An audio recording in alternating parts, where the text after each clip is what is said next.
Good afternoon for Monday, August 26th, 2024, or at least that's when I'm recording this.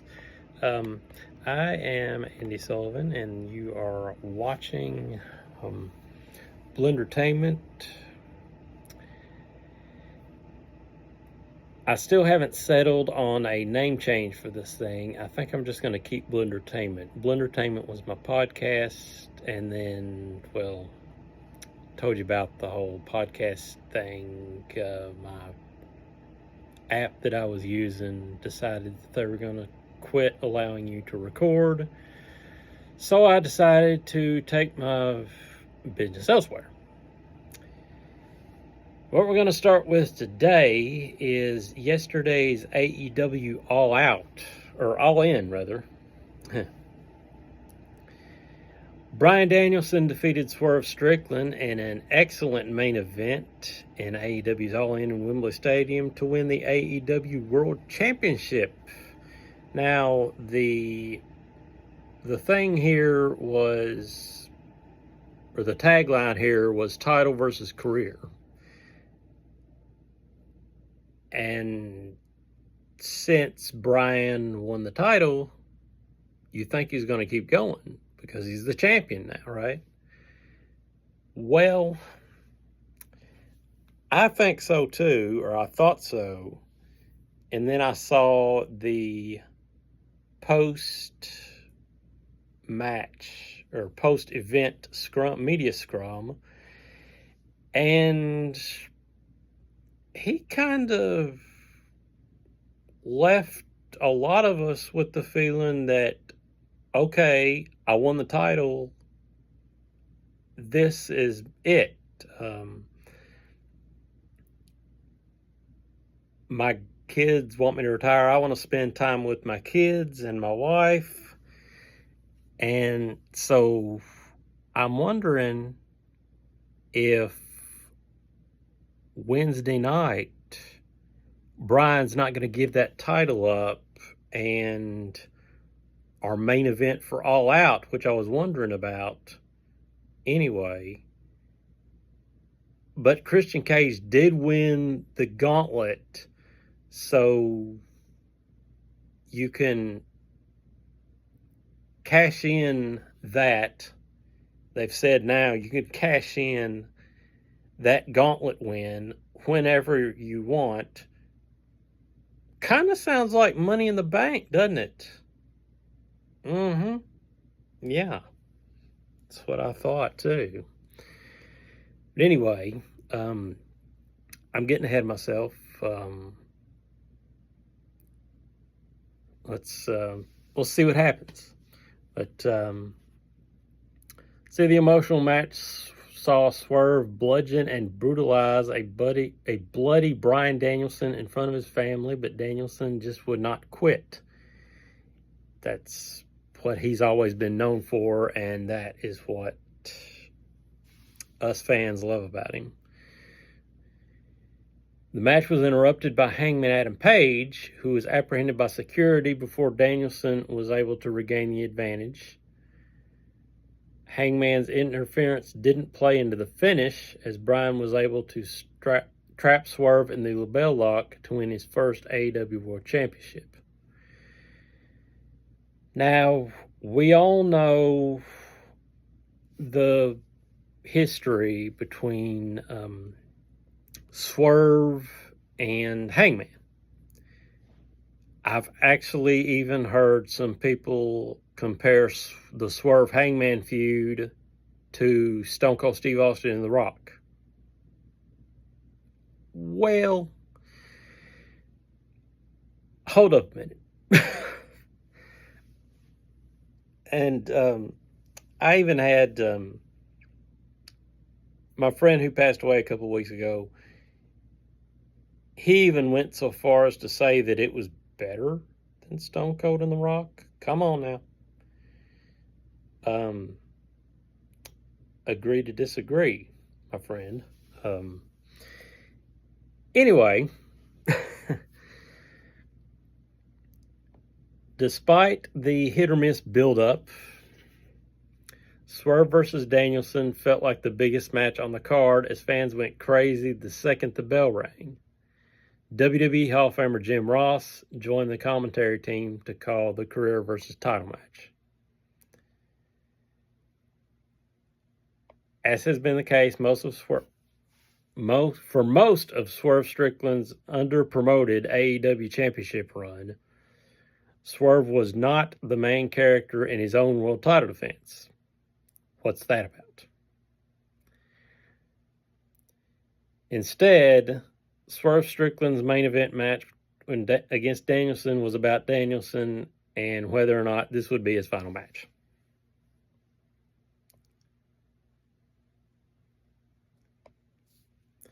Now, in real-life interviews, Danielson admitted he did not want to win the AEW World Championship. AEW made this into a storyline, further devaluing what it means to be AEW World Champion, while Swerve had the strap.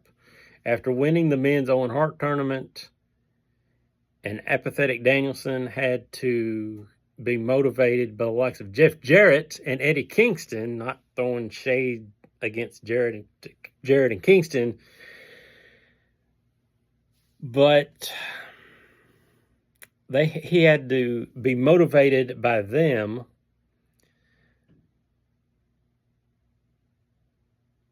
in order for Danielson to win the biggest prize. Now, is this going to lead somewhere as far as if they do a tournament, which I think they'll do, because TK loves his tournaments. So I think what's going to happen is Bryan Danielson will kick off AEW Dynamite Wednesday night. He'll thank his wife, thank his kids, thank the fans. Might even thank Swerve for a great match. And then he'll probably say, but this is it. And probably is going to end the segment by laying the AEW Championship in the ring and walking off. Bringing about the whole, what does this mean for the AEW World Championship from the announcers, blah, blah, blah, stuff like that. And I've booked half of Dynamite for you boys, so excellent. Bryan Danielson's journey to an AEW Championship did not translate to strong viewership.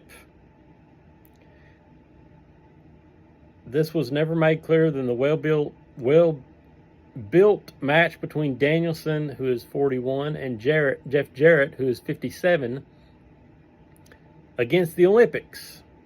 The show bombed in the 18 to 34 demographic.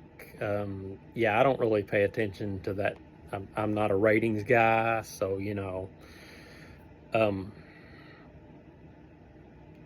there are people on the Twitter who just love that stuff, love the ratings. I am not that person. I would rather just watch the matches and let that be that. I watched All In yesterday, and fun time. I had a good time watching it.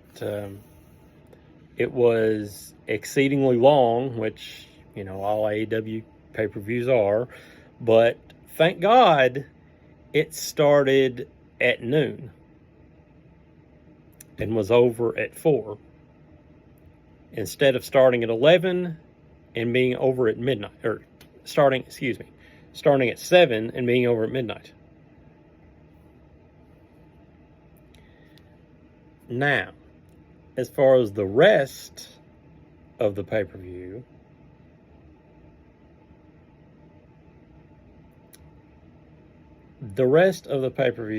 was fantastic.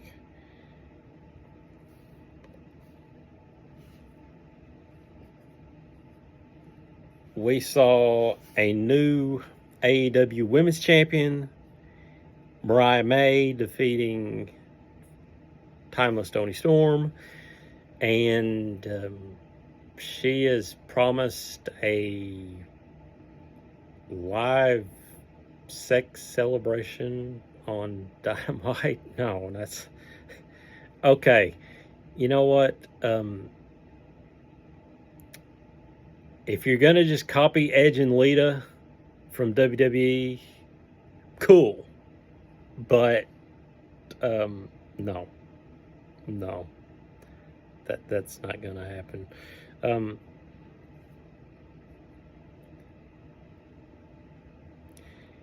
trying to get you the rest of the results here, but the stupid internet is not loading correctly, or is loading very slowly, rather.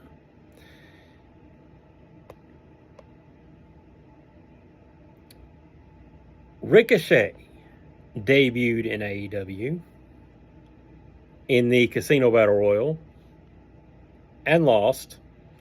I mean, not that I was expecting him to win a Battle Royal. I was not. I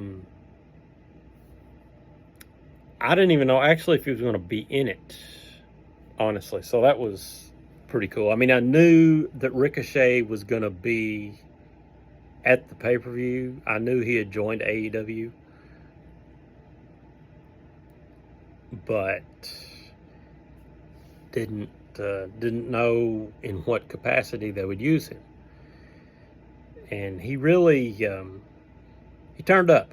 He was awesome, as usual. Ricochet made his debut in a star-studded casino gauntlet match at AEW All In, only to lose in his first match. Ricochet's debut gave way to a Christian Cage win, when Cage received help from Stockholm Syndrome victim Luchasaurus, Killswitch. God, this guy. As anticipated as Ricochet's debut was, it didn't receive nearly the pop it should have.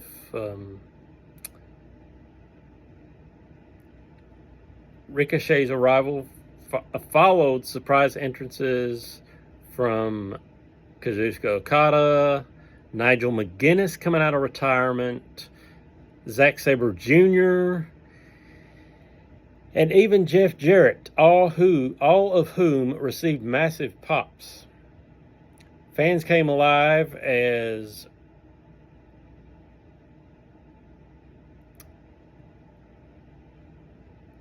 Ricky ran wild on the field during a heated casino gauntlet before a historic crowd, but nothing more came of Ricochet's debut.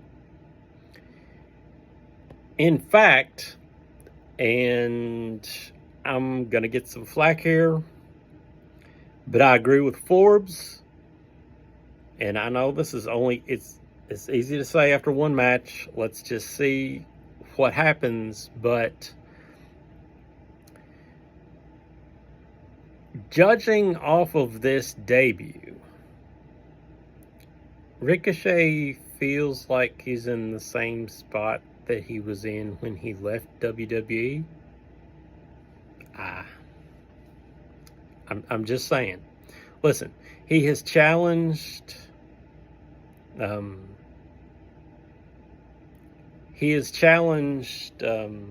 one of the Don Callis family and the Don Callis, Kyle Fletcher. I believe it's going to be him and Kyle Fletcher Wednesday on Dynamite. And the Don Callis family, they're kind of an afterthought in AEW. They, as big as you thought they were going to be, or as big as somebody surely thought they were going to be, they are not. They, were they even in All In yesterday? I don't recall them playing a very huge role in the show. But, we'll see what happens. The Ricochet AEW speculation is a symptom of what has become an aimless pattern of AEW signing free agents with no apparent direction. Again, Forbes, I'd like to say, let's wait until after they have only had one appearance. Just cool your jets.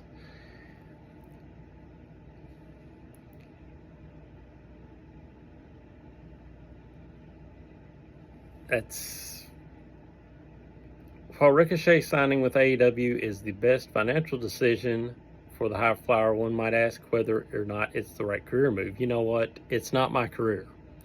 And it's not this Forbes guy's career either. So just cool it. So this guy, this Forbes, the person who wrote this interview or wrote this article, he wrote the entire article about how this was not the right move for Ricochet. I really thought, so I'm not even going to cite the article because I really thought it was going to be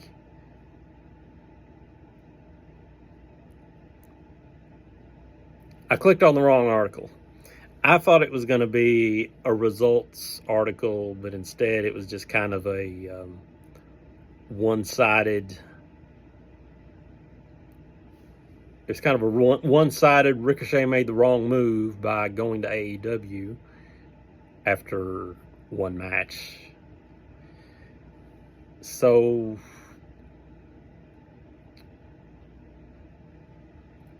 I clicked off that.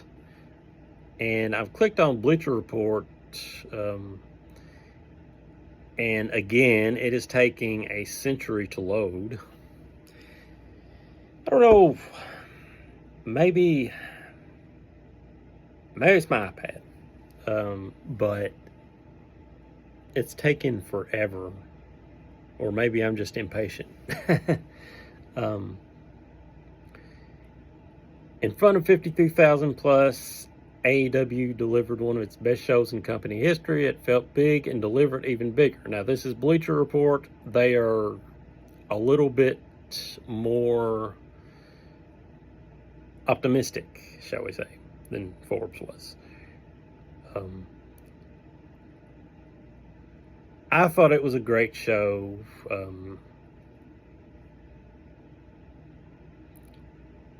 Jamie Hayter returned.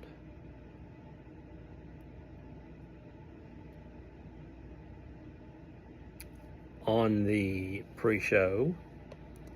That was cool. A lot of people were struck by Jamie Hayter looking an awfully lot like Becky Lynch. Interesting.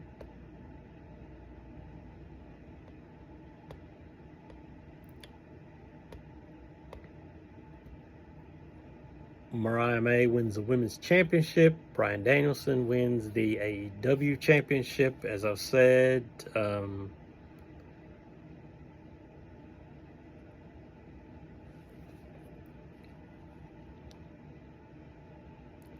it looks like the Grizzled Young Veterans have signed with AEW.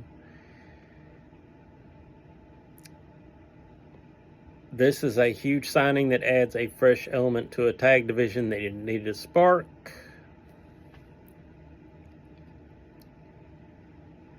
we had Grizzled Young Veterans versus FTR versus Young Bucks and excuse me. We did not have that. Okay, this thing, freaking Bleacher Report, is garbage. I typed in AEW results. I watched the pay-per-view, but I can't name off the top of my head the results in the past 24 hours. So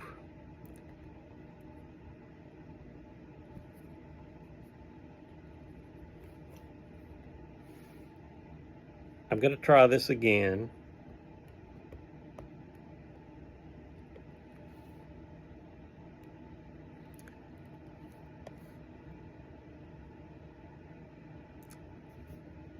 And again, this is not working.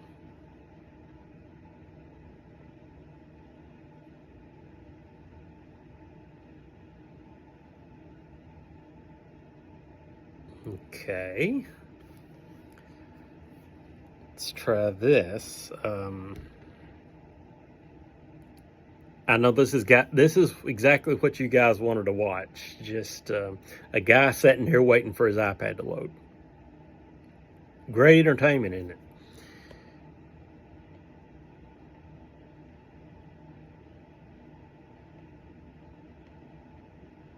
Okay, let's see. All right, here we go. All In 0 Hour, Willow Nightingale and Tomohiro Ishii.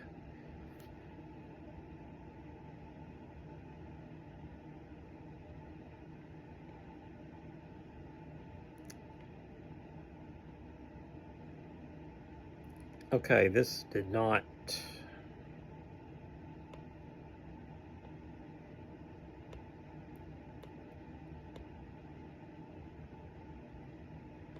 Okay, this really is not great here. Okay, here we go. I had to scroll all the way down to the end. Nightingale and Ishii defeated Statlander and Hathaway. Now, I didn't see that because I was at church for the pre-show. It started before noon.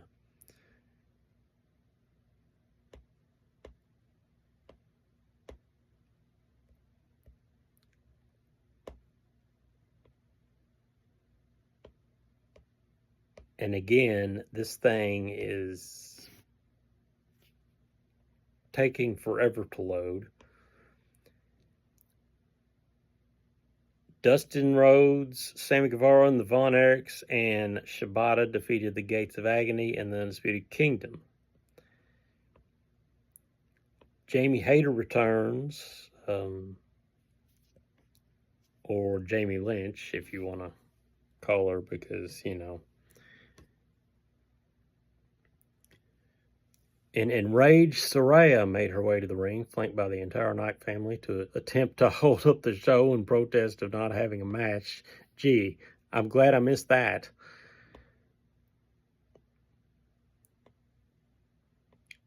Ladder match for the AEW World Trios Championship. This is where I came in, and House of Black, Malachi Black, Buddy Matthews, and Brody King versus Claudio Castagnoli, Pac, and Wheeler Yuta, who would end up winning the titles. And the other participants, the Bang Bang Gang, Juice Robinson and the Guns, and the Patriarchy, Christian Cage, Nick Wayne, and Killswitch.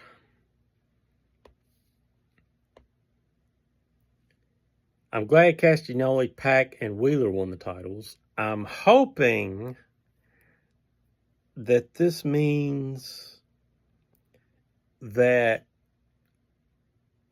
I really hope that the kill switch thing is done, but I bet it's not, because, well, I'll tell you why I bet it's not later.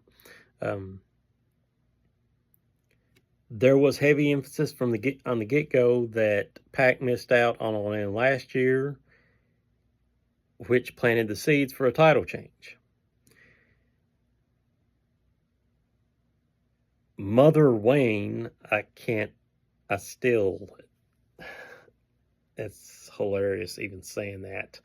Tease climbing the ladder and retrieving the belts, but the Guns stopped her. The first big ladder spot saw the Guns and with stereo sleepers on Castagnoli and King, only to be driven off one of the ladders and through the tables below. AEW Women's Champion Mariah May defeating Timeless Toni Storm for the title. That, as it should have been, and honestly, something that I saw coming because, excuse me while I take a drink.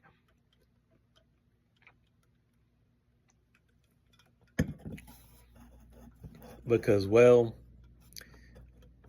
Mariah May is being positioned, has been positioned to be pretty big. This whole Mariah May turning on Toni Storm angle that had been building up for a long time.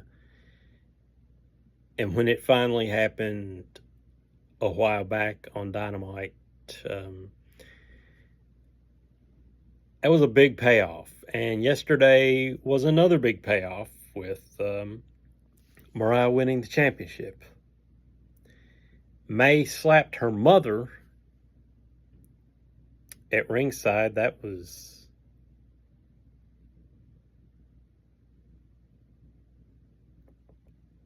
was pretty great. Now,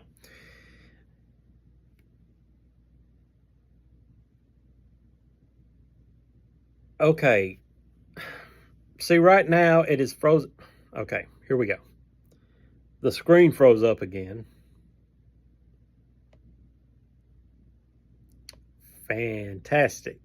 Technology is great, isn't it? When it works, it's fantastic. When it doesn't work, it sucks.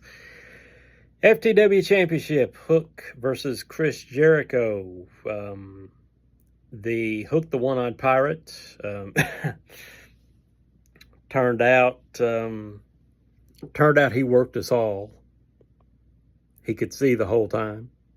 That was fun. Hook defeated Chris Jericho Sunday to retain the FTW, or to regain the FTW Championship, marking his third reign with the title his father Taz introduced 3 decades earlier. The deciding match in the months-long feud relied heavily on interference from Jericho's lackeys, the Bad Apple, Brian Keith, and Big Bill, not to mention a considerable amount of plunder. The most notable spot came when Hook trapped Taz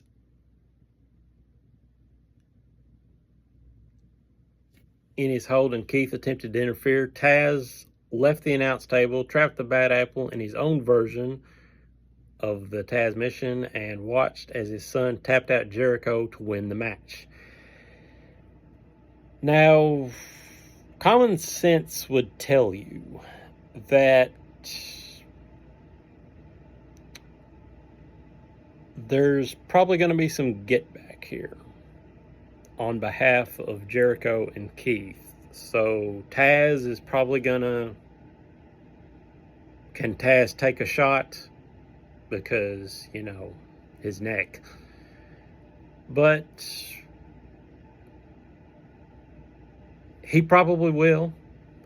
And excuse the big thumb there. I had to wipe something off the screen. Well, actually, I had to delete something off the screen. It's the alarm to tell me to record the vlog.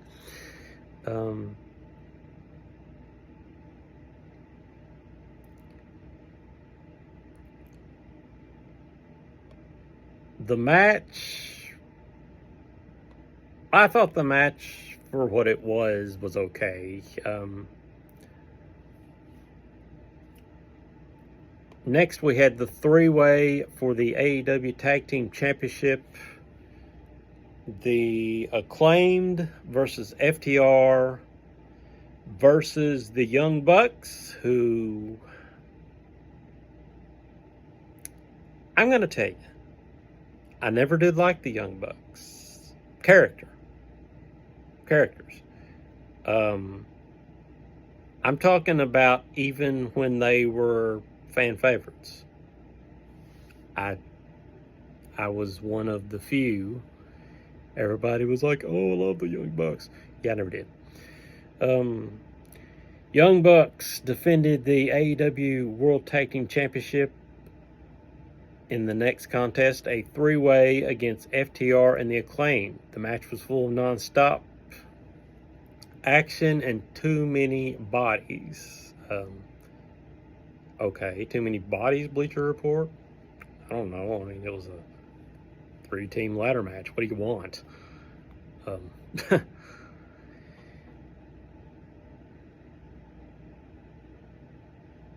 After the Bucks retained with an EVP trigger to Dax Harwood, grizzled young vets Zach Gibson and James Drake hit the ring and stared down the retaining champs before jumping FTR. So, the grizzled young veterans, I guess, have joined the Elite now. How are they going to swing that?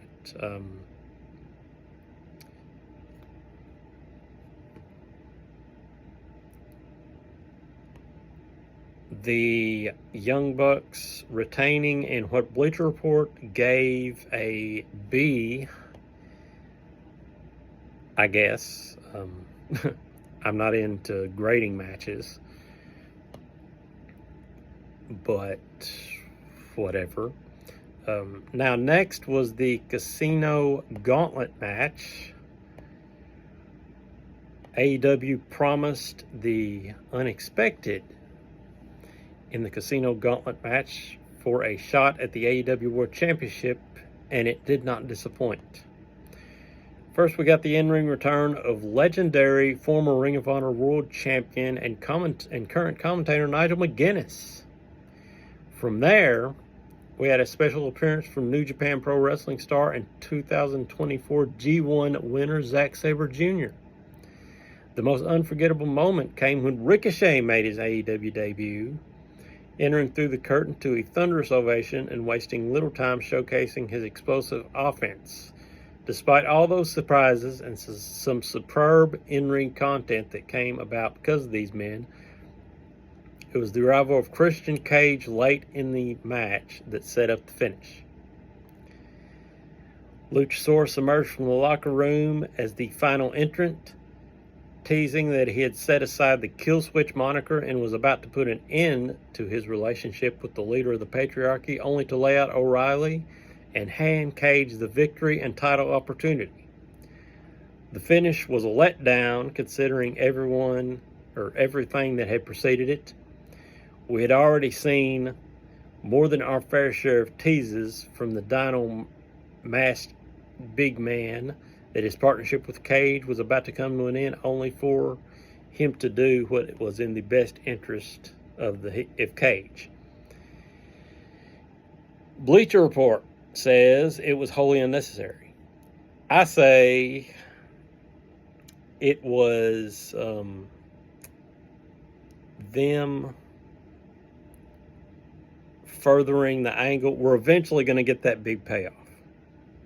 We're eventually going to get that big payoff where Luchasaurus turns on Christian.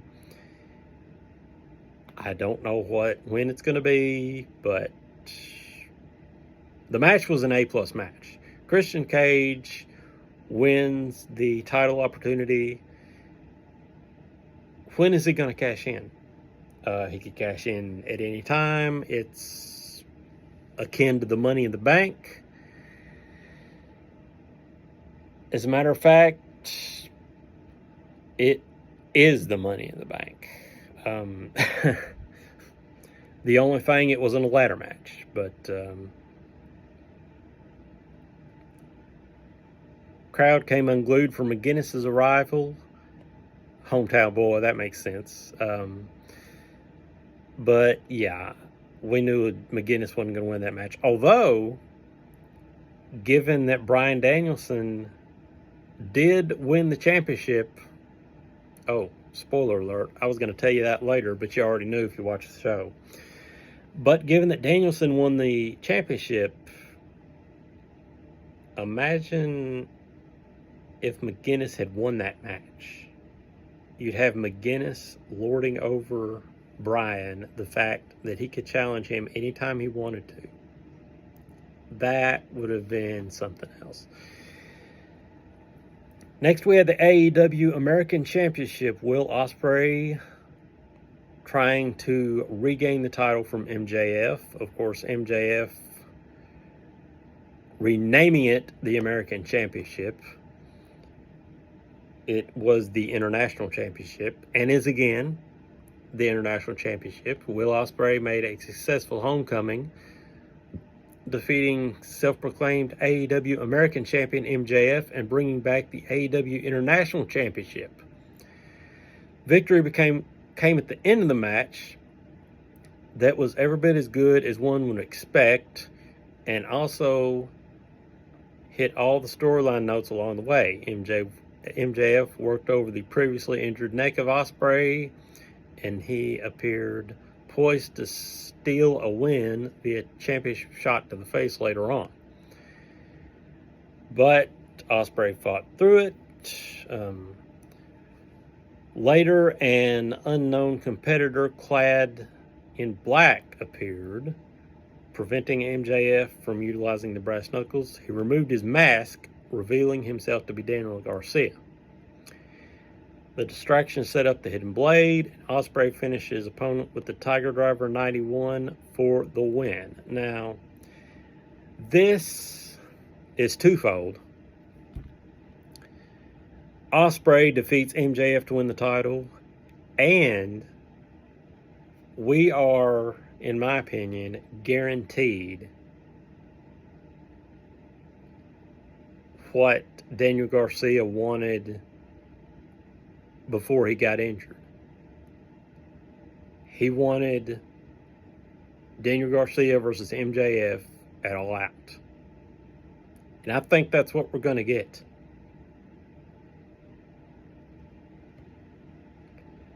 TBS Championship, Britt Baker versus Mercedes Moné. This match, I always said that all of Roman Reigns' title matches were the foregone conclusion matches of the pay-per-view. I'm beginning to see that about Mercedes Moné. This was a foregone conclusion match. You knew Moné was going to win. Moné and Baker had the unenviable task of following MJF versus Ospreay in front of a crowd that was already 5 hours into the show. They did their best with a quality match that struggled to get the fans invested in it. Moné worked over the injured back of the challenger, punishing her in an attempt to take away her core and power advantage. Baker fought back but struggled to muster sustained offense as the TBS champion controlled the pace. Eventually, Moné delivered the Moné Maker and secured the pinfall victory. The effort was there but the chemistry was off, and the crowd really struggled to get into it. Moné defeated Baker to retain the title. And the coffin match, another foregone conclusion.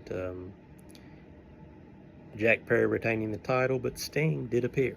And Bryan Danielson versus Swerve Strickland. We had Bryan Danielson winning the title, which was pretty cool. The late night shows and Kelly Clarkson are all repeats this week. So there's nothing to talk about there. Bash It Berlin predictions.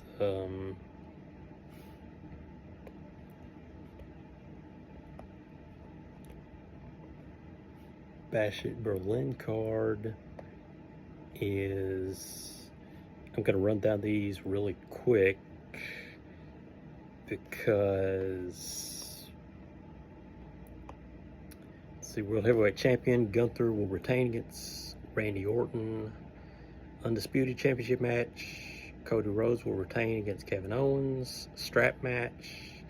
Drew McIntyre will beat CM Punk. Women's tag match. Unholy Union will beat Bianca and Jade when one turns on the other. Damian Priest and Rhea Ripley will defeat Liv and Dom. And there you have it. Your Bash at Berlin card. It's actually a pretty short one. And the NFL season starts this weekend. Actually, this Thursday is night 1. And the college football season also starts officially this weekend.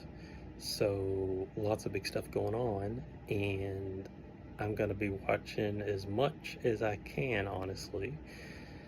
And as I told you, all the late nights are repeats, so that's going to do it for me this week. And I'm going to catch you guys next week on Blendertainment. Thanks for watching. My name is Andy Sullivan. Be calm, be cool, be courageous, and peace out until next time. See ya.